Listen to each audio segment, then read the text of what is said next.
گھنٹی کی آواز نے فضا میں ارتعاش پیدا کیا تھا۔ ایسے میں طلبہ قطاروں میں اپنے کمروں میں جاتے ہوئے دکھائی دیتے تھے۔ اسے آج پھر دیر ہو گئی تھی۔ کندھے پہ گرد آلود بستہ لٹکائے جب وہ کلاس میں داخل ہوا تو حاضری مکمل ہو چکی تھی۔ آج آپ سب کا پنجم جماعت میں پہلا دن ہے۔ چلیے سب کے تعارف سے شروعات کرتے ہیں۔ استاد صاحب خوشگوار موڈ میں دکھائی دیتے تھے۔ میرا نام عارف ہے، میرے والد امام مسجد ہیں۔ آگے کی نشست پہ بیٹھا وہ لڑکا اب دیگر تفصیلات بتانے لگا۔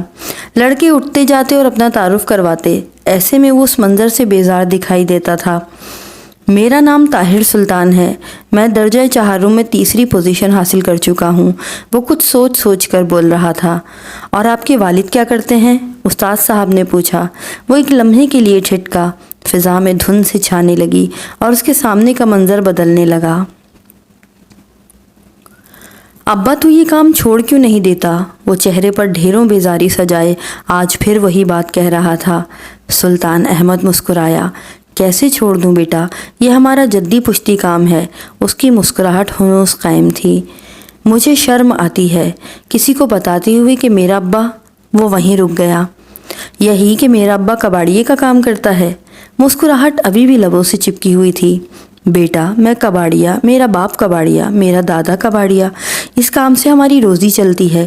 لیکن یہ کیا کام ہوا ابا، ہر وقت اس غلاظت کے گرد رہو۔ وہ اب اپنے باپ کے بازوؤں کو دیکھ رہا تھا جس نے اپنی آستینوں کو کوہنیوں تک چڑھا رکھا تھا، اور اب وہ کباڑ میں سے پلاسٹک کی بوتلیں نکال کر علیحدہ کر رہا تھا۔ یہ کام ہمیں روٹی دیتا ہے، یہیں سے پیسے آتے ہیں، تو اسکول جاتا ہے۔ سلطان احمد اب اسے پیار سے سمجھا رہا تھا۔ ابا کی نصیحتوں کو نظر انداز کر کے اب وہ کسی سوچ میں نظر آتا تھا۔ ابا تو جانتا ہے تجھے اماں کیوں چھوڑ کے چلی گئی؟ سلطان احمد کی مسکراہٹ ایک جھٹکے سے غائب ہو گئی تھی۔ آسمان پر بادل اٹکیلیاں کر رہے تھے۔ ایسے میں صحن میں 2 چارپائیاں بچھی تھیں۔ اس کی آنکھیں چاند پہ جمی تھیں اور ذہن ماضی کی خاک چھان رہا تھا۔ اسے یاد نہیں تھا کہ اس نے کبھی اماں ابا کو خوش دیکھا ہو۔ وہ 5 سال کا تھا جب اماں اسے لے کر چلی گئی تھی، اور اس پختہ گھر میں جو اس گھر سے بالکل مختلف تھا، لیکن وہ گھر اسے کبھی اپنا نہیں لگا۔ وہ پہل سلیم فاروقی میں اپنا باپ تلاش کرتا رہا، لیکن پھر اسے اندازہ ہوا کہ سونے کا کاروبار کرنے والا وہ شخص اس کا باپ نہیں تھا، وہ صرف اس کی ماں کا نیا شوہر تھا۔ اب وہ ماں کی سنہری چوڑیوں سے بھری کلائیاں دیکھتا تو سلطان احمد کو یاد کرتا۔ وہ 2 سال اس نے دولت کی ریل پیل دیکھتے ہوئے گزارے تھے۔ پھر اماں کی ایک حادثے میں موت کے بعد وہ واپس ابا کے پاس بھیج دیا گیا۔ 7 سالہ طاہر سلطان اب اس بدبو کا عادی نہیں رہا تھا جو اس گھر کے کونے کونے سے آتی تھی۔ اس نے یہاں آ کر فیصلہ کیا تھا کہ وہ بڑا ہو کر سلیم فاروقی بنے گا، نہ کہ سلطان احمد۔ ابا آج میں نے میزان شاہ کو دیکھا۔ سلطان احمد تازہ لائے گئے کباڑ کی جانچ کر رہا تھا جب وہ چپکے سے پاس آ بیٹھا۔ اچھا، کیا دیکھا؟ سلطان احمد نے سوال کیا۔ اس کی یہ لمبی گاڑی، وہ اب جوش سے بتاتے ہوئے ہاتھوں سے اشارہ کر رہا تھا۔ اس کے پیچھے چلتے بندوق بردار گارڈ، اس کے کلف لگے اجلے سفید کپڑوں کا ذکر کرتے ہوئے اس نے بے اختیار سلطان احمد کے کپڑوں پہ نگاہ دوڑائی۔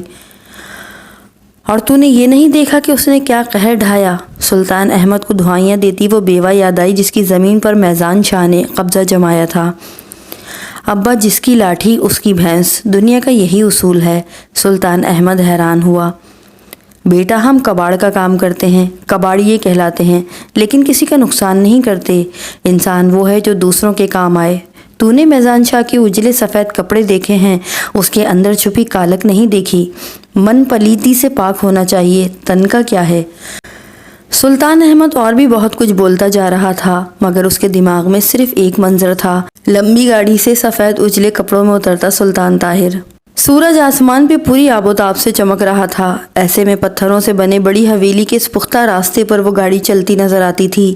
سفید سنگ مرمر کے بنے زینوں کے قریب وہ آ کر رکی اور اس میں سے ایک نوجوان برآمد ہوا۔ وہ اب حویلی کے اندر تنگ راستوں سے ہوتا ہوا اس بڑے کمرے میں داخل ہو گیا۔ طاہر سلطان۔ میزان شاہ اسے دیکھتے ہی اٹھ کھڑا ہوا اور اسے گلے سے لگا لیا۔ اس بار تو دل جیت لیا تم نے۔ میزان شاہ خاصا خوش دکھائی دیتا تھا۔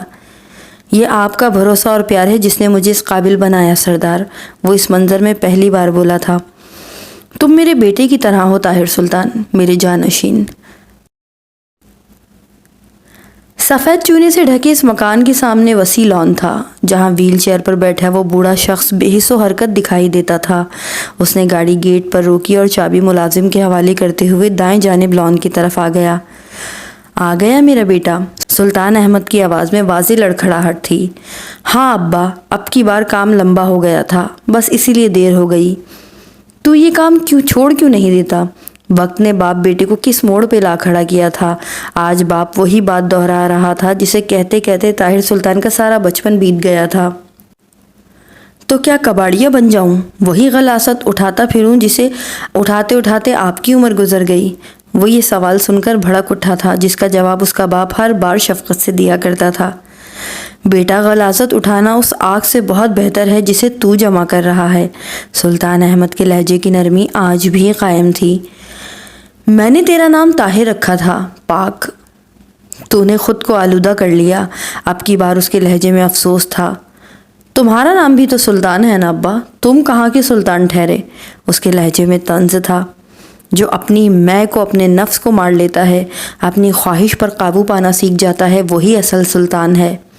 بہتر یہی ہے کہ ہم ایک دوسرے کو اپنے حال پہ چھوڑ دیں، وہ اکتائے ہوئے لہجے میں کہتا گھر کے اندر بڑھ گیا۔ 20 سال بعد بھی ان میں سے کوئی ایک دوسرے کو قائل نہیں کر پایا تھا۔ سڑک پر ٹریفک رواں دواں تھی، ایسے میں وہ بوڑھا شخص لکڑی کی سوکھی لاٹھی پکڑے اپنی دھن میں چلتا جا رہا تھا۔ کیوں اس کباڑ کو اکٹھا کرتے ہو؟ کیوں اس آگ سے کھیلتے ہو؟ وہ بوڑھا ایک طرف کھڑے آپس میں رقم تقسیم کرتے 2 ڈاکوؤں پر برس پڑا تھا۔ کون ہے یہ؟ ان میں سے ایک لڑکا حیرانی سے بولا۔ پاگل دکھائی دیتا ہے بیچارہ، دوسرا لڑکا اب بے نیازی سے آگے بڑھتے ہوئے دیکھ کر کہہ رہا تھا۔ اگلا چوک پار کر کے اب وہ بوڑھا سڑک کے مصروف ترین حصے میں آ گیا تھا۔ سامنے سے آتی عورت نے ہاتھ میں موجود لفافے میں سے پھل نکال کر اس کی طرف بڑھایا تھا، ساتھ میں وہ شاید 10 کا نوٹ بھی تھا۔